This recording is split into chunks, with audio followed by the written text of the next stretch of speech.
What a week it has been. Did you know that California Republicans are on the upswing in California and finally winning some key battles? Coming up, I'll go over the 5 key battles that Republicans won this week in California and why, with your help, we can keep on winning and winning and winning. You doubt me? Watch.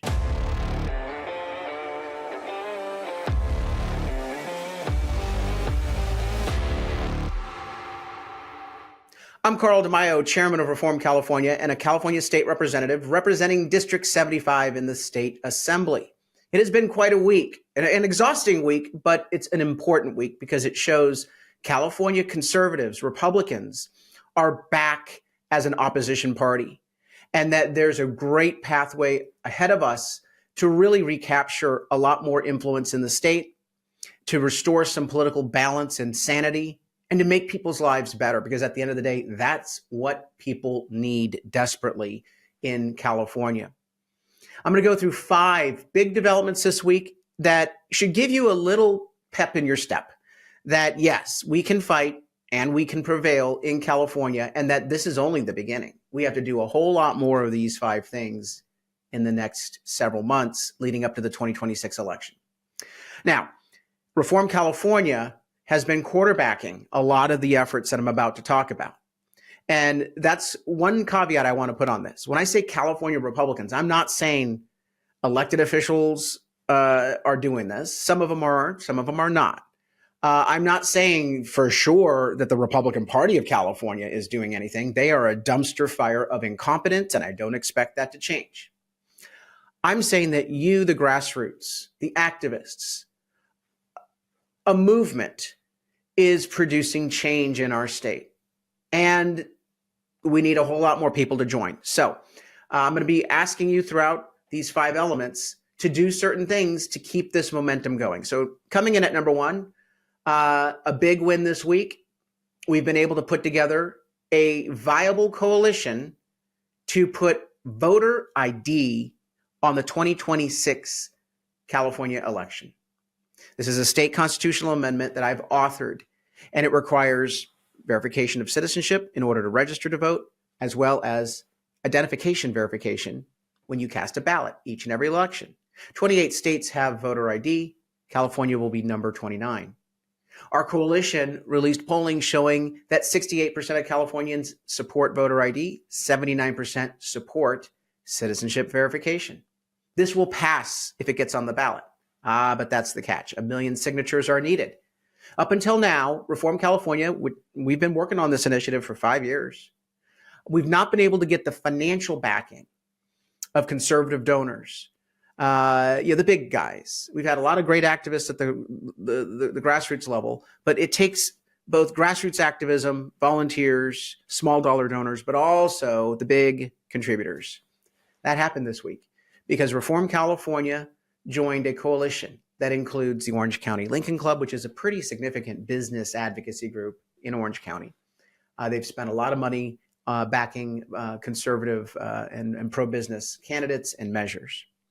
But on top of that, Californians for Voter ID, a new committee has formed with some of the leading, largest Trump donors in the state of California participating. And then, of course, I'm thrilled to be joined by a lot of my colleagues, Congressman Ken Calvert, Assemblymember Bill Asaley. We're all going to be working together, and we're growing our coalition. Voter ID, a launch this week, a viable launch, and a significant coalition. Number 2, we've been exposing corruption and mismanagement in the state of California.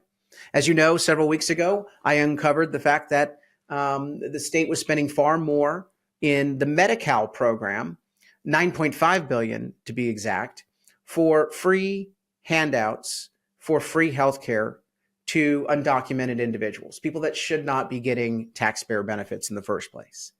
$9.5 billion is a lot of money. It's 1 out of 4 Medi-Cal dollars in our state general fund Medi-Cal budget is being handed to an undocumented individual. Worse than that. Are you ready for this? Medi-Cal is now insolvent. Thursday, because of the revelations that we dragged out several weeks ago at the Budget Committee, Governor Gavin Newsom sent a letter admitting that the Medi-Cal Trust Fund is now broke. They can't pay invoices for, again, the neediest of Californians who are on Medi-Cal, people who are in poverty, people who are low income, seniors who need health coverage because they don't have the means, citizens, taxpayers.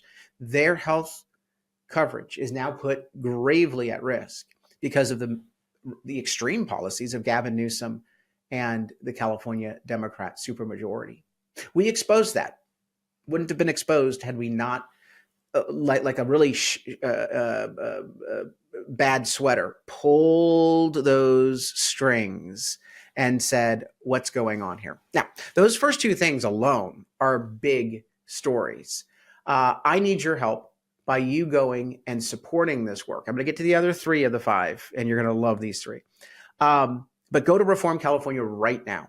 I can't do this work without your help. We cannot fight and produce this progress without your help. We can't do the voter ID initiative. We can't do the investigations to uncover what we call Doge California revelations, the mismanagement, the wasteful spending, unless you help us out. So please go on the website, reformcalifornia.org right now and contribute. We don't get any taxpayer money. We don't get big dollar donors. We rely on grassroots supporters like you. One of the things that brought the Trump donors into the voter ID initiative, as well as the Orange County Lincoln Club, they saw what you, the grassroots supporter, was willing to do. And I went to them and I said, I need matching funds. I'm going to get our own support. Our activists, our small dollar donors are willing to put in $25. They're willing to stand in front of a store and collect signatures, but we need you to also financially back our ballot measures and our fight. And based on the matching funds approach, we're getting that support. But I need funds to match. So please, I know no one likes contributing in politics, but we got it. We've got to fight and invest in change. Please go on that website, reformcalifornia.org, and chip in. If you can't chip in, at least sign up so that you're tethered to our growing movement statewide at the bottom of reformcalifornia.org. All you have to do is put in your first name, last name, email, phone, and zip code, and you are part of it. All right, continuing on. Number one was voter ID. Number two, exposing the wasteful spending for undocumented individuals for free healthcare handouts. Number four, killing AB 1333.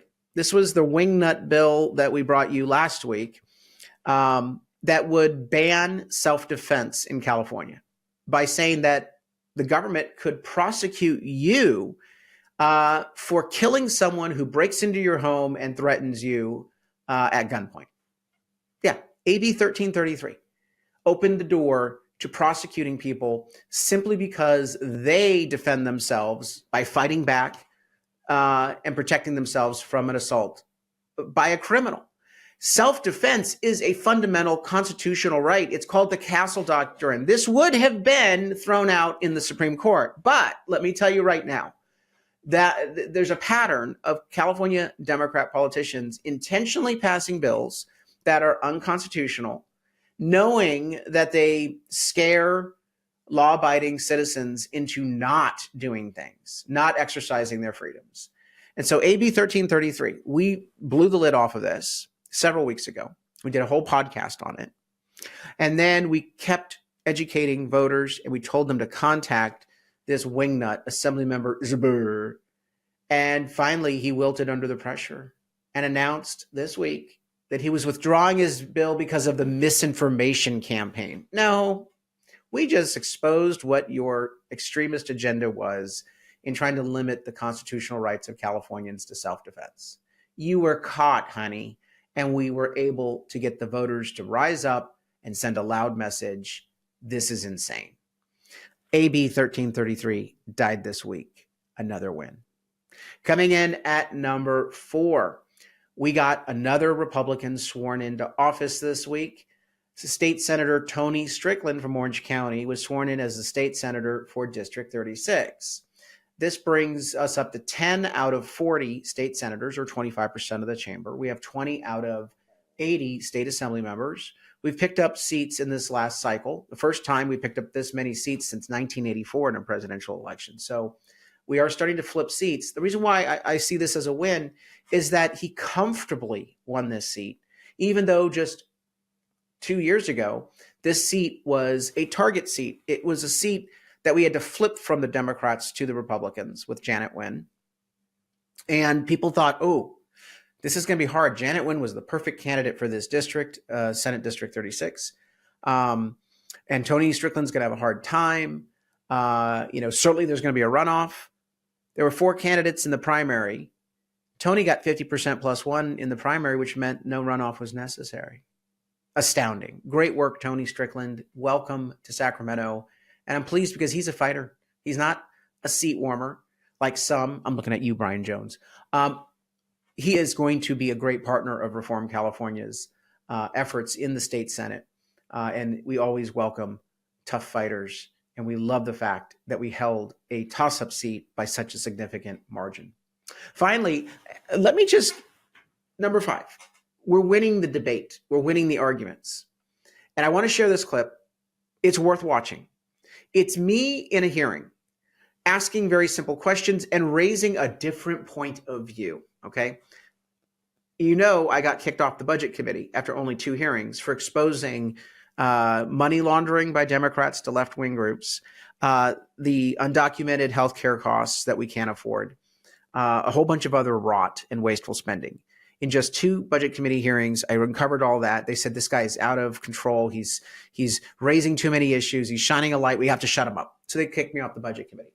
Well, at the Tax and Revenue Committee, which I still serve on at least until now, I guess. We have to check every hour to see if I've been thrown off yet.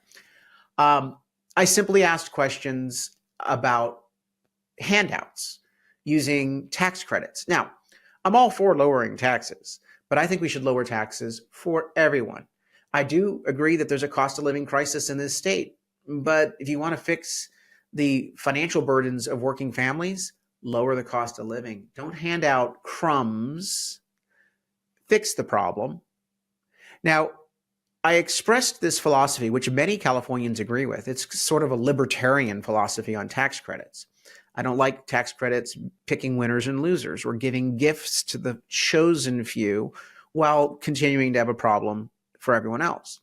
And that's a very legitimate argument. It's an argument that needs to be made in Sacramento. Apparently, it has not been made in a long time. And I also raised the issue of undocumented individuals getting handouts, freebies, which I don't think is necessary or warranted or good. I think it incentivizes human trafficking, and it's a waste of money in the middle of a budget crisis. Well, one of my Democrat colleagues could not stand it. She said I was creating a hostile environment just by speaking. I know. I mean, what's she going to do next? Run off to HR? Well, this one constantly runs to HR and complains about me. But she lost her you-know-what at this hearing. I was very calm. She went off the rails. She also disparaged you. She said, your followers and fans, you're going to feature me in a future podcast. Well, I was sitting there saying, I'm not going to feature you because you're irrelevant. But what she does is very similar to what a lot of those Democrat legislators are doing right now. They've never been confronted with an alternative point of view. I've been confronted with alternative points of view all the time. I welcome it because it's a First Amendment right to listen to someone who disagrees with you. They can express their point of view. You don't have to agree with them or change your mind. But each of these legislators, I will defend their right to speak and present their point of view. And then we hold a vote, and we have a democratic system, so majority rules. I'm not contesting that. They have the votes; they get to govern. But I have a voice, even if it's a minority voice. I still have a voice, and I have a right to speak. Watch this clip because it truly is insane what she has to offer in her reaction. Here we go. Your bill will establish a minimum $300 payment tax credit. For anyone making under $31,950. Right. That's right. So the government saying, here, free money. If you only earn this amount of money, we're going to give you free money. Again, it's called a tax credit. I don't think all tax credits are bad, but why are we handing out tax credits to a few? If the issue is cost of living for all, let's reduce the cost of living for all. Watch where I go with this. Have we calculated what the cost to the general fund for that will be? Defer to my witnesses. Let you know. Notice that the Democrat sponsor of this bill doesn't even know the cost of his bill. Does that trouble you? Troubles me. Like, if we give $300 tax credits out to all these folks who no doubt are struggling because of your bad cost of living policies, sir, how much is it going to cost? How much will your bill cost? And he's like, I don't know. Okay, wait till you hear the answer. I believe it's 225 million for the first year of implementation. 225 million, so almost $250 million.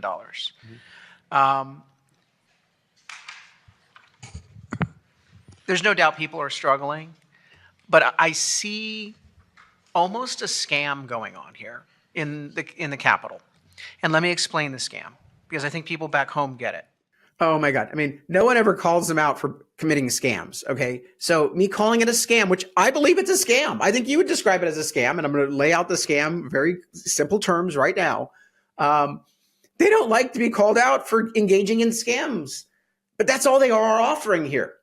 They steal from you from one pocket and then give you some crumbs and say, you should thank me. This is a scam. You're trying to pretend like you're the hero when in fact you're the villain.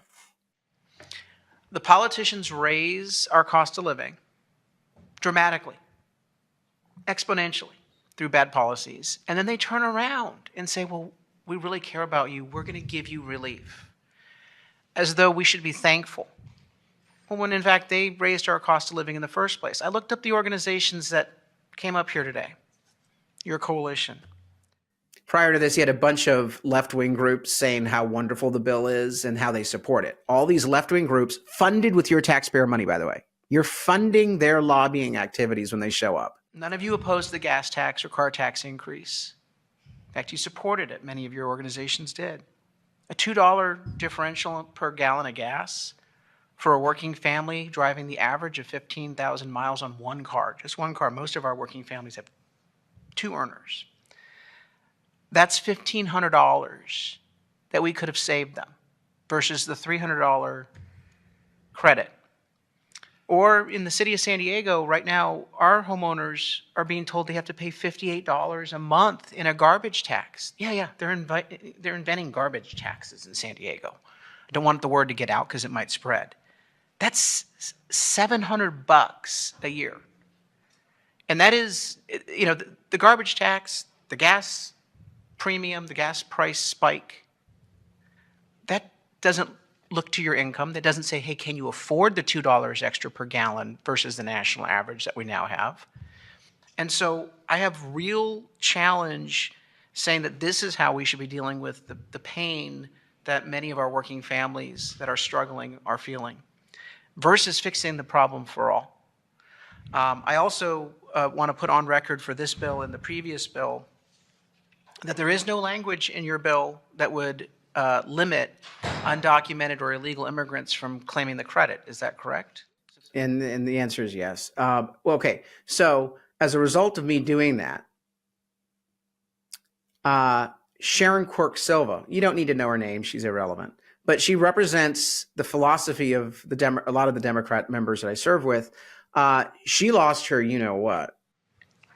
I'm trying to understand my colleagues' comments here. And I know you're trying to understand my comments. It's pretty hard. It's the first time you probably have ever heard a non-liberal left-wing point of view about what's going on in Sacramento, but buckle up, baby. You're going to hear it a lot more. And I think there's always arguments that can be made for any issue for or against. And I certainly appreciate bringing up how much an item would cost. I think that's really important for us to understand that. But I certainly would suggest that when we talk about putting money back in working folks' pockets, whether it's this tax credit or others, we certainly need to look at what's happening right now at the federal government. When we were talking about our prices for groceries were supposed to diminish as of January 20th. We're also talking about important consumer goods that we know that working families need For example, a car. If you're going to go to work, you need a car. If you're going to go to work, you need to pay for gas. That is quite expensive. Yeah. But if we are now going to have a tariff war between some of our tariffs. trading partners, Canada and Mexico, that's certainly going to take money out of our working. So she's arguing that Trump is bad for tariffs, but she hasn't addressed my issue, which is why are you charging all these taxes, $2 more per gallon of gas? You support all these damn policies. I could go on and on and on with all the bad policies costing working families a whole lot more to live out here in California. It's like a criminal saying, yeah, I robbed the bank, but you know what? He just ran a red light over there. Or I think that what's going on down the street might be against the law. No, you robbed the bank. You stole the money. How about we focus on your misconduct, on you clean up your act? So she's trying to shift the blame, Trumpity Trump, because it always works for them. Orange man bad. Own your own crap, lady. Out of our working families. And this argument about undocumented from my colleague is actually becoming every single argument you bring this undocumented into it. Illegal. No, I only bring it up when you're handing free crap out to undocumented. That's just, you're doing all of it. You're doing it so much that every time you do it, I point it out. And you're like, I can't believe you keep bringing it up. Well, you stop handing things out and I'll shut up about it. She's really upset because she knows Californians disagree with her. 70% of Californians disagree with the taxpayer-funded handouts to ineligible individuals, to non-citizens. She knows she's on the wrong side of the issue. She doesn't want me to bring it up. She wants to silence me. That's what she's been doing up there. And I've got a lot more I could reveal, but I don't want my sources to be put in any jeopardy on the Democrat side of the aisle. Illegal, and if you want to call them illegal aliens, if you want to call them undocumented, they are workers in California who bring billions of dollars into our economy. And the California economy is the 5th economy in the world because of the hard labor that none of us in this room is willing to do. And I will keep saying this all day long for your fan base. If your fan base wants... Oh, that's where she brings you into it. That's where she brings you into the whole conversation, your fan base, because they hate the fact that we do these shows. Every day at 5 o'clock, my podcast goes out, lifting the veil, shining a light, exposing them as the cockroaches running in the grease-filled kitchen. And they don't like the transparency. They don't like the fact that you are getting active and getting in the fight. She calls it a fan base. This is, the same party that says that we're deplorables and Bible thumpers and Walmart shoppers. And they have a very low opinion of anyone who isn't like them. We used to call that disrespectful, undignified, discriminatory. Wants to get up and go up to the farm fields in Central California, get up at 4 in the morning and work. I doubt that some of them could even last 2 hours in those farm fields. Apparently, you're not a hard worker. Apparently, the only people who are hard workers are undocumented. I have no disagreement that a lot of folks that come here are very hard workers. And I understand why they want to come here because they want a better life. Totally understand it, but they need to do it legally. We have a vetting process. We have a right to a secure border, okay? No one is diminishing these people or being disrespectful of these people. No, the only disrespect is what you're seeing right here and now. She thinks that you're not a hard worker. You don't have struggles. You're privileged. Do you see how untethered she is and arrogant and offensive? The only person being offensive here, she's being offensive. She's trying to besmirch people, you, as being lazy, not being willing to work hard. And I vehemently disagree with her. I find it to be quite undignified, unbecoming a legislator. If they want to wash dishes in the back of restaurants, go ahead. There is no line for those jobs. If they want to make beds in our tourism hotels all across California, go ahead. There isn't lines. So I am tired of being in a hostile environment with this rhetoric there every it day. is. And this is going to be a very long year. Oh, it's going to be really long. And she's like, oh, I'm in a hostile environment. It's going to be a long year. Oh, you know nothing right now. Oh, buckle up, baby. It's going to be a bumpy ride because we've got truth on our side, a big old spotlight, and your bad policies are in the crosshairs. We are going to expose bad policies and demand better. And I know it's hard for you. You've never had this sort of opposition voice before. Republicans in Sacramento have largely been potted plants, fading into the woodwork. This is what we call a democracy.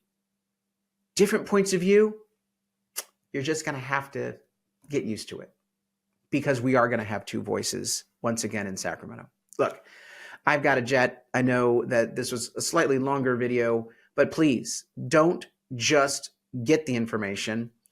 Sign up at reformcalifornia.org. to be part of this movement, chip in a contribution to power this movement. We had 5 big absolute wins this week. That last clip is we won the argument. And you know we're winning the argument when you see them be so vindictive and nasty in their counter response.